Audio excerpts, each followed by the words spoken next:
আসসালামু আলাইকুম প্রিয় ভিউয়ার্স, আমি চলে আসলাম নারায়ণগঞ্জ ২ নং রেলগেট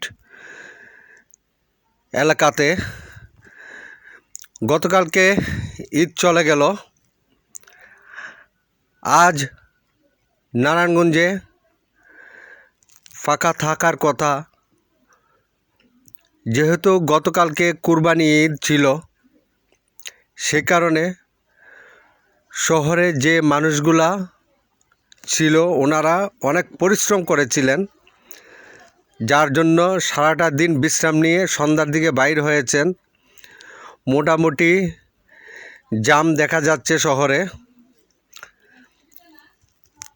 দেখুন আপনারা, আমি আছি ট্রাফিক পয়েন্টে দাঁড়িয়ে, ২ নং রেলগেট নারায়ণগঞ্জের।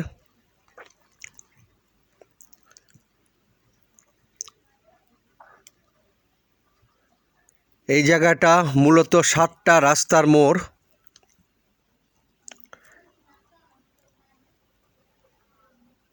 দেখুন কত লোকজন এখনও শহরে আছে। এত লোক শহর থেকে চলে যাওয়ার পরও প্রচুর লোক এখনও শহরে আছে। আপনারা দেখুন একটু।